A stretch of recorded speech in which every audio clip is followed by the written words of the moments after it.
So, kamusta po mga ka-Streetwise? Ako po si Takay Romeo Moto at welcome po sa aking munting channel. So, mga kababayan, siguro alam nyo na to kasi madami na pong vlogger ang content nito. Na naglabas na po ng subpoena, ang Quezon City RTC ata, no, kung hindi ako nagkakamali, dito nga po sa mga vlogger na naninira kay dating Senador Antonio Trillanes. Oh. Buti na lang mga kababayan, gumagamit tayo ng utak. Oo. Kasi kung tayo pong vlogger, kung kunwari ako po ay isang vlogger na hindi gumagamit ng utak, malamang kasama ako sa nakasuhan. Kasi syempre tayo naman mga kababayan, nag-iisip naman tayo. Nagbabasa naman tayo. At alam naman po natin talaga na wala pong katotohanan na binenta ni Trillanes yung West Philippine Sea. So ang problema dito mga kababayan ng mga vlogger na to, napuno si Trillanes, so kinasuhan sila. Okay? So hello po, Ethan Laguna from Iloilo City. Taga Iloilo din po ako, ma'am, no? Sir, taga Iloilo din po ako, no? So ngayon, no, ito anin natin to. Pag-usapan natin to ulit, no? So ito, nag-file pala ng kaso si Trillanes noong May 14. Okay? Teka lang. Lakihan natin yan. May 14, no? So sabi dito, okay? Trillanes kinasuhan si Roque Pro Duterte vloggers. Okay? So sabi dito, no, nagsampa ng kasong libel at cyber libel si dating Senador Antonio Trillanes kay dating Presidential Spokesperson Harry Roque, ilang reporters ng SMNI. So reporter na pala si si Banat Bay, no? At iba pang mga pro Duterte vlogger, social media personalities at vloggers sa Quezon City RTC nga. Okay? So dito, teka lang So ito yung post ni Trillanes noong May 14. Okay? So sabi niya dito, ngayong araw na to, tayo po ay nagsampa ng kasong libel at cyber libel sa Quezon City Prosecutor Office. So dito makita natin yung mga pangalan ng mga kinasuhan nila. So ang kasama dito si pangalan nito si Harry Roque, 'di ba? Ito may pangalan dito, Harry Roque, si Banat Bay, okay? Tapos kasama dito yung mga troll accounts. At ito yung pag-usapan natin si Mr. Real Talker, okay? Mr. Real Talker, okay, si Lord Chinito. Yan. So ito kasi, no, malamang kilala nyo to eh. Itong si Real Talker na to. Bastos po talaga tong baklan to. Oo. Bukod sa bastos na nga, wala pang utak. Dapat po kasi mga kababayan, ang unang inaalam dapat kasi ng vlogger, kapag pinapasok nyo po itong larangan po ng pagbablog, dapat po inaalam muna natin kung ano ba yung cyber libel. Ganun yun eh. Ito kasi, Pro Duterte, ang problema, hindi niya pala alam na yung kinasong final ni Duterte kay Trillanes ay na-dismiss. So, ibig sabihin nun, walang katotohanan na binenta ni Trillanes yung West Philippine Sea. Diba? So, ngayon, alam ko na panood nyo na to, no? Para at least makompleto lang tong content na to, panoorin natin tong pag-file ni Trillanes ng kaso noong May 14. Kita nyo, ang bilis, no? 2 linggo lang, may subpoena na kaagad, di ba? Sige. Sabi, perfect. Yun. Ano mo na may saglit lang eh? Mike. Okay na ba? At yung vlogger na si Banat Bay at ilang pro Duterte vloggers at trolls, no? At ito ang ating pushback dun sa kanilang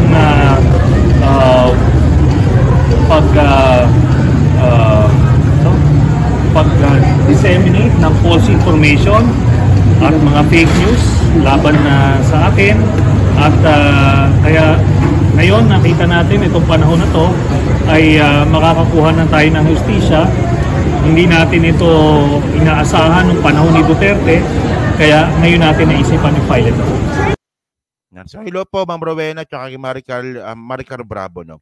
So yan, so ito at least hindi tayo fake news kasi meron tayong ebidensya na nag-file po talaga ng kaso si Trillanes. So ngayon mga kababayan, ito. Okay. So nag-comment ako doon sa post ni Mr. Real Talker kasi mukhang hindi niya pa po alam na meron na siyang subpoena. Kita niyo tatanga-tanga talaga, no? Kasi kilala ako niyan eh. Kasi kasama ko dati yan, si Bakla, si Real Talker, kasama ko yan.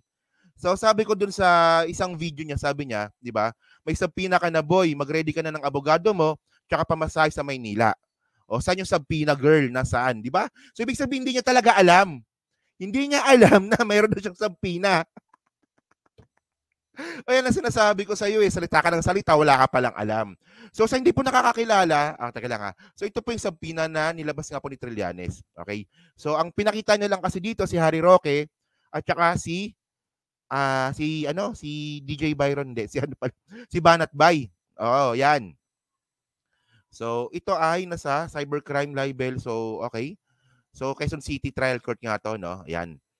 So syempre ang pinakita lang dito ni Trillanes si Harry Roque at saka si Banat Bay, pero naniniwala ako nakasama na dito si Mr. Real Talker. Okay? So sa hindi po nakakakilala kay Mr. Real Talker, ito po siya. Yan, no? Yan. So ang trabaho ni Mr. Real Talker, networking. Ayan, no? Ganyan na ganyan po talaga yung style po ng mga networking. Nagpapakita ng may kotse, nagpapakita ng may pera, pero in reality mga kababayan, show off lang po yan. Show off lang po yan. Totoo, wala pong pera po yan, yung bata na yan. Malamang palamunin pa nga ng tatay ito eh. So ito no, ang gusto ko lang sabihin dito, itong bata na to, networking. Ito lang ang gusto kong malaman lang dito, no. Press 1 nga dyan, sa mga nabudol ng networking, ako muntik na, pero buti na lang hindi. So ako naniniwala ako na itong networking na nalaganap po sa bansa natin, naniniwala naman ako na isa ito sa mga style nila.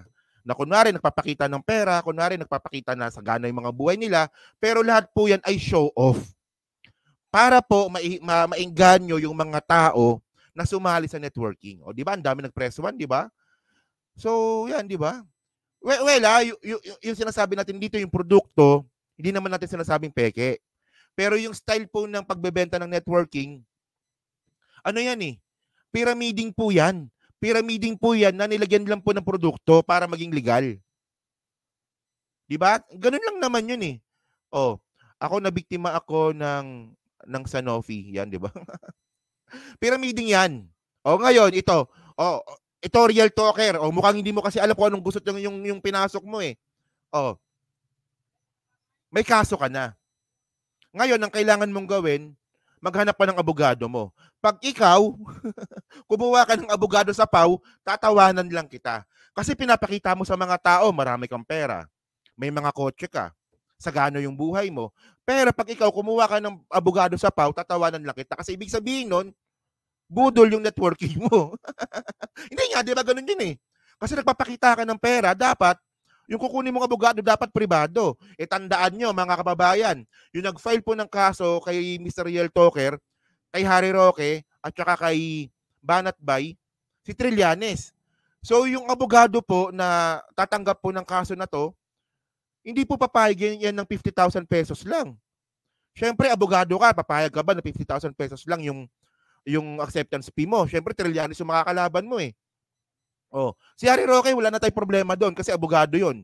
Pwede niya pagtanggol yung sarili niya, si Banat Bay, 'di ba? Sip-sip sa mga Duterte 'yan. Oh, grabe lumagari ng grabe lumagari ng pera 'yan. So may ano 'yan, may pondo si Banat Bay. At yung YouTube niya kumikita ng 6 digit din. So may pambayad si Banat Bay. Eh si Real Talker. Oh, isang beses pumunta pa si Real Talker sa Singapore para i-promote yung produkto niya. O so ngayon, paano ngayon? May kaso ka na. So hindi ka na rin makakalabas ng bansa. 'Di ba? Akala kasi nito, biro-biro lang yung magkaroon ng kaso. 'Di ba? And then ito mga kababayan, no, ito pakita ko lang sa inyo. Next tayo, no. So ito yung sinasabi ko, no. Gusto ko lang banggitin kasi ako mga kababayan, hindi naman talaga ako believe sa networking. Hindi talaga ako believe dyan. Oo. So tandaan natin mga kababayan na 99% po ng pumapasok sa networking nalulugi. 99% of distributors lose money in multi-level marketing. Naku, ewan ko sa'yo, Real Talker, boy Chinito, yan. So ngayon mga kababayan, ito kasi ang problema sa mga tao na to. Diba? Tingnan ninyo kung paano sila manloko, no? Yung ebidensya nila, para sabihin nila na binenta ni Trillanes yung Scarborough Shoal, is yung nangyaring pag-walk out ni Trillanes kay Juan Ponce Enrile dun po sa Senate hearing. And then yung sinabi din po ni Pinoy na si Trillanes yung nag-back channel. And then yung sinabi din po ni Duterte. Ayan po yung ginagamit nilang ebidensya laban kay Trillanes na binenta nga daw po yung West Philippine Sea. So tulad nga nito mga kababayan, no, ito na i-file ang kaso noong 2016. 'Di ba? So ito yung kasong final ni Duterte dati, no? Okay, Senator Trillanes statement treason response treason charge of Duterte in relation to Scarborough Shoal. So ibig sabihin ng mga kababayan, hindi pa presidente si Digong. Nag-file na siya ng kaso kay Trillanes diyan po sa West Philippine Sea. So hanggang dito lang po talaga ay pinaniniwalaan ng mga DDS. So kahit naman ako naniwala ako nung panahon na to. Naniwala din ako nung panahon na to. Yun nga lang mga kababayan, kung gumagamit po tayo ng critical thinking at saka marunong po tayo mag-research, malalaman po natin na noong 2017 din po, no, binasura po yung kaso. Ayan, no? Ang linaw dito, June 18, 2017. So isang taon lang. So Ombudsman Junk Treason as Espionage Case against Pinoy Trillanes. So ibig sabihin nun mga kababayan, hindi totoo. Kasi kung totoong binenta talaga ni Trillanes yung Scarborough Shoal, dapat meron siyang guilty verdict kasi nga nagkaroon siya ng kaso. Ayan ang sinasabi ko sa inyo, di ba? Oh. Ako naniwala din ako dati dito. Yun nga lang, dahil po sa pagbabasa-basa po natin, alam naman natin na hindi ito totoo. Diba? Kasi kung totoo naman to, titirahin natin si Trillanes. O, diba? So ngayon, di sana, ang daming nabudol sana, diba? Kung ano. O. So ngayon, ito para din po makadagdag din po ng credibility ng sinasabi natin dito, tinanong din po kasi si Commodore J. Tariela regarding nga po dito sa pagbenta nga po ni Trillanes sa Scarborough Shoal. So ito yung sagot niya, no? Pakinggan natin to. Nakalat ng mga trolls na yung Scarborough Shoal daw ay binenta ni former Senator Trillanes. O pwede pong pakiclarify din po para sa inyo na yung pumanggaling. Hindi ko rin alam kung saan ang ebidensya ng mga trolls para sabihin na ibenta ang Baho de Masinloc. No? May resibo ba daw sila? Na pinagbentahan? Or may bank transfer or GCash transaction? Kasi kung wala, again, these are just rumors or talagang made-up stories. So, ang Philippine Coast Guard, together with the Bureau of Fisheries and Aquatic Resources, can be able to go to Baho de Masinloc. Ang sinasabi ko lang sa mga interviews ko, nahihirapan tayong makapasok sa loob ng lagoon ng Baho de Masinloc. But it doesn't mean na hindi tayo nakakapunta rito. Baka sabihin na naman ng pro-China trolls, water cannon nga kayo. Water cannon nga. Pero the mere fact na nakakapunta tayo dito, it doesn't mean na may binenta at may nagbenta. O, di ba? So, wala. So, ngayon kasi mga kababayan, alam naman po kasi natin kapag sinabi po kasi natin cyber libel mga kababayan, ang sinisilip kasi dito is yung intention.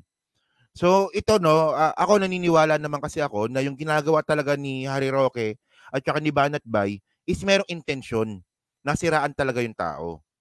Kasi maniniwala ba kayo na hindi alam ni Harry Roque to? Maniniwala ba kayo dito? Na yan. Yung pagbasura ng kaso na final nila kay Trillanes, maniwala ba kayo na hindi alam ni Harry Roque yan? So malabo yun. Di ba? So, posible talaga na mag-proceed tong kaso na to kasi si Harry Roque malabong hindi niya alam to, di ba? Na si Trillanes ay nabasura yung kaso. Pero si Real Talker, kung ang intensyon naman ni Real Talker ay magbigay ng opinion, well, tingnan natin yung magiging hatol ng piskal dito. Pero ang malinaw dito mga kababayan, hindi po madaling magkaroon ng kaso. Sobrang hassle po niyan. Kasi unang-una, for example, itong si Real Talker kasi, taga Davao ito. So, ibig sabihin ng mga kababayan, ngayon, meron na siyang subpoena. So, ang kailangan gawin ni Real Talker, di ba, lumawas galing Davao, papuntang Maynila. So, gastos yon. Tapos, kukuha pa siya ng abogado. So ngayon kasi acceptance fee ng abogado ngayon 50,000 pesos. Pinakamababa 'yon. Pero kung si Trillanes naman yung makakalaban ng abogado mo, malamang hindi yan papayag ng 50,000 pesos.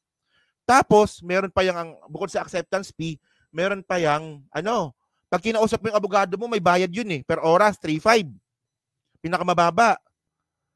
Yung advice, yung legal advice, 3.5 po yan per hour. Tapos, meron pa yung, yung, may bayad pa yan eh, sa mga dokumento. Oh. Malaking pera talaga yan. At bukod doon mga kababayan, meron pa yung, yung retainer fee. Di ba meron pa yung retainer fee mga kababayan, meron nang acceptance fee, may retainer fee pa. Appearance fee pa. Meron pang appearance fee. kapag kapag naghihiring na yung kaso, may appearance fee pa. Magkano yun? 7.5 ata, no? Pinakamababa, 7.5 pinakamababa. Ikaw si Trillanes yung kalaban ng abogado, hindi pa payag ng 7.5 yan. Tapos yung retainer fee mga kababayan, depende yan. Every 3 months, every year, every 6 months, or every month. So yung retainer fee mga kababayan, ito po yung babayaran mo yung abogado para siya yung, para i-retain, parang upa. Parang ganun.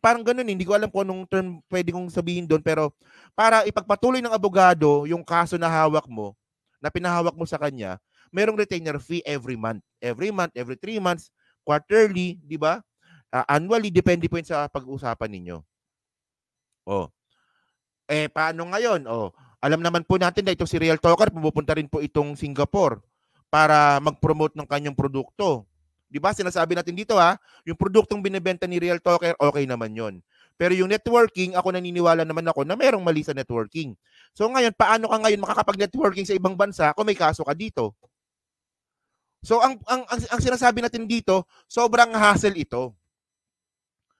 'Di ba? Sobrang hassle po ito sa mga nakasuhan po ni Trillanes. Kaya nga ako 'di ba? Kaya nga ako ingat na ako diyan, 'di ba?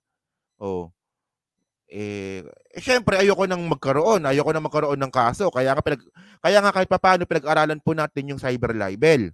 Kahit nasabihin ko na bibigyan ako ng abogado ni Insan Mike, syempre iwas tayo diyan. So yan mga kababayan, no? And then meron pa makasunod. Okay. So, okay na pala, no? Okay. So, ang problema kasi dito mga kababayan, no?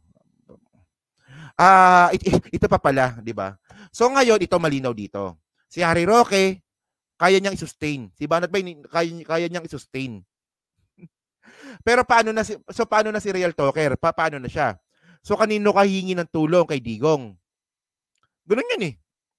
Di ba? Paano ka naman tutulungan ni Digong? Si Digong nga mismo may kaso.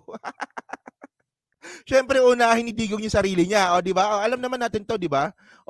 ICC, ito ang sabi nito mismo, ang may sabi nito mismo, yung legal counsel mismo ng ICC.